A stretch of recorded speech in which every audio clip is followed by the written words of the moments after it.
Hi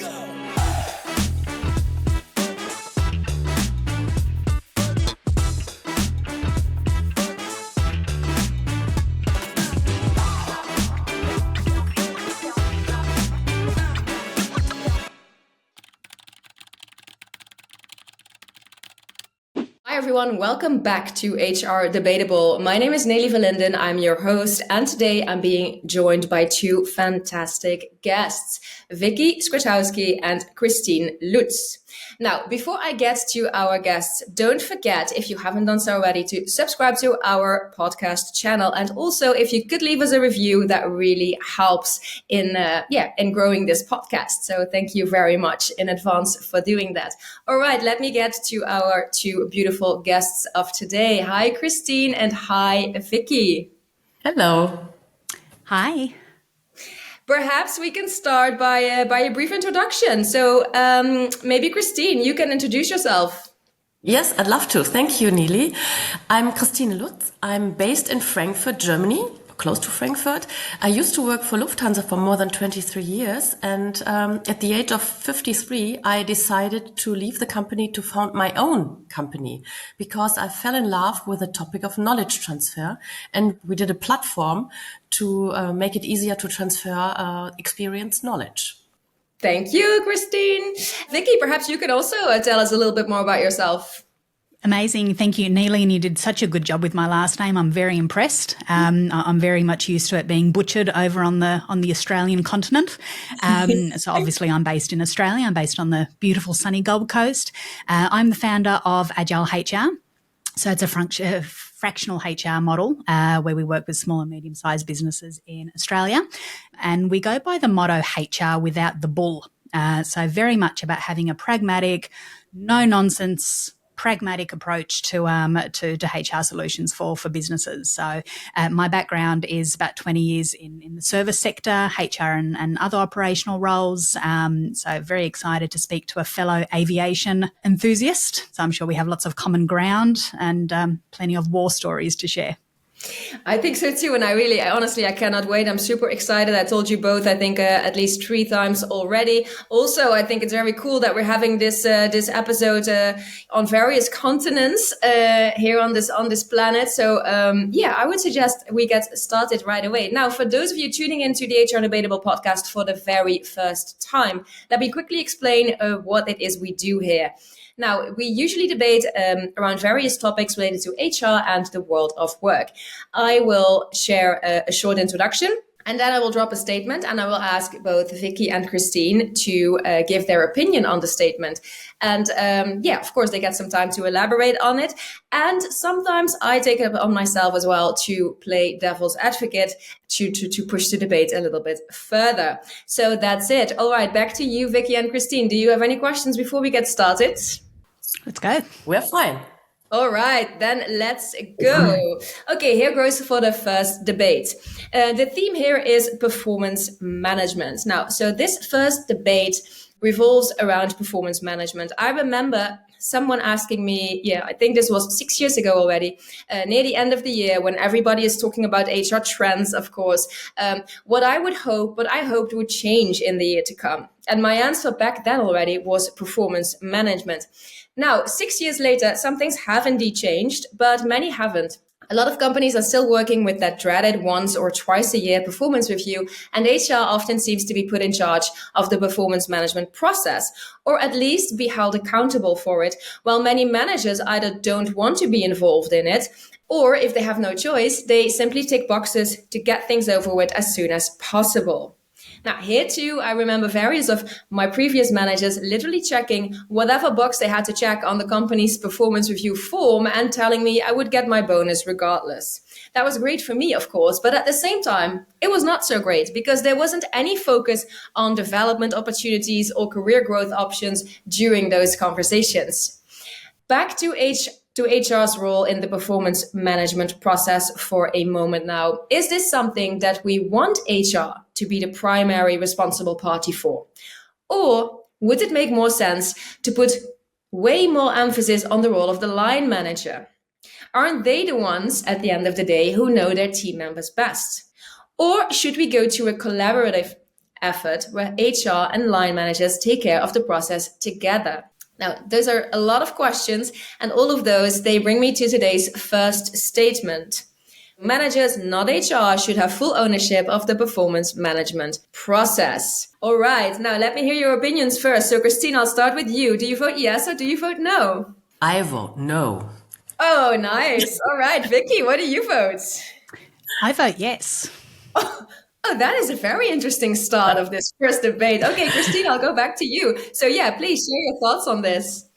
Well, I'm for the co-responsibility because I think HR should orchestrate the whole process, which means they should provide a very good tool, which is easy to use. That's really important.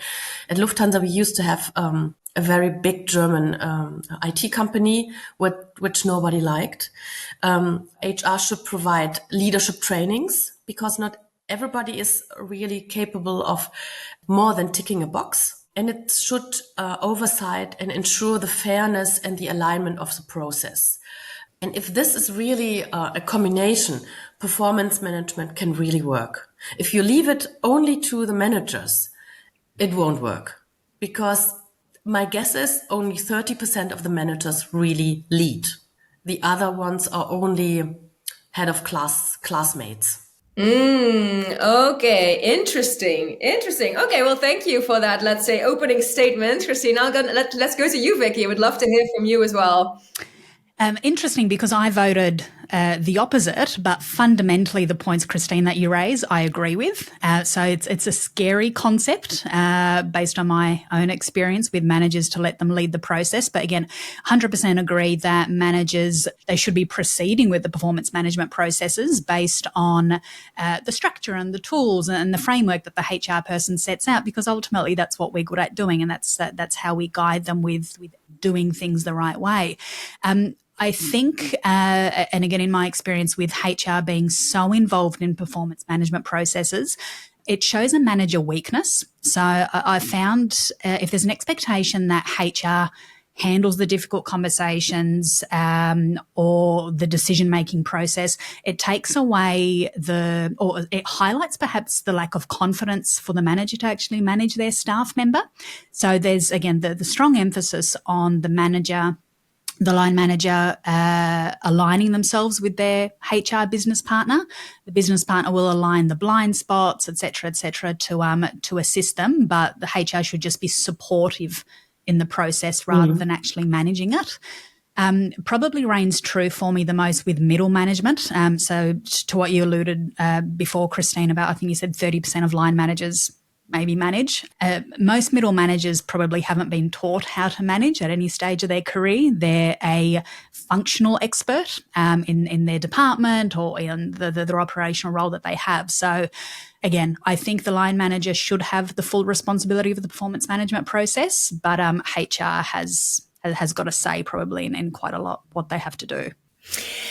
I think this touches on a very interesting point here, and that is, and I've heard that so many times, and I guess both of you as well, but please tell me if you didn't. But the thing is that, yeah, we make people managers, and then because probably there's so much to do and there's so much work and people are very busy, but we forget that indeed they may have been really good, they may be really good at their job, but I mean, being a manager is something completely different. So indeed, if you don't teach people how to actually manage. And I guess a big part of that would also be then the performance management process, of course. How do you deal with that? How do you, make that a smooth process?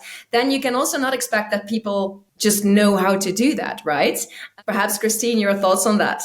Well, I totally agree. And I'm a friend of having assessment centers before you entitle people to be a manager, because they have a big responsibility for people. And for example, leaders take their sick quotas to their next jobs. So a leader has a very big, very high responsibility, and you have to select them very wisely, and you have to teach them not only to do performance management, but really to lead. And leading is a special mindset. You have to be aware that you're responsible for human beings. A good leader can be a good role model. And I suppose everybody in the call, even we will remember the leader, the manager we had who had the biggest influence on us. And I still remember one of my first leader at Lufthansa. Also, she's not my manager for more than 20 years now. I still sometimes think of, what would she have said? I always think that's how big her influence on me was. And if you can do this as a leader, you do a good job. And then performance management is one of the tasks you have. But the initial is to select the right people for the right job. Yeah. Vicky, maybe you also want to say something about this. Yeah, Christine, I think they're very good points. And one thing as well that we've not touched on is we're looking at performance management, or at least I am, from a negative or an underperformance perspective. And I think that's kind of performance management in most businesses I've worked for look at something as underperformance or misconduct rather than actually coaching and mentoring to what you alluded to, Christine, and the impact managers have on their staff as well. So both that skill set in terms of addressing underperformance and misconduct and having open conversations and what process to follow, as well as how do you encourage staff? How do you reward them for a good role? How do you adjust your coaching and mentoring based on the individual that's under your care or under your leadership? I still think, and Neelie, you said you had this conversation 6 years ago. We're going to have it in another 6 years probably as well, about how it's probably not a big enough focus in a lot of organisations and it's seen as a soft skill rather than something that's really fundamental to a leader. Yeah, thank you. So I think to wrap up perhaps this first debate, that what we all seem to agree on is that HR should definitely provide the framework and the support, but ideally it's the managers who then also take their role in this performance management process and take that upon themselves. I think that's what we agree on more or less, right? Fantastic.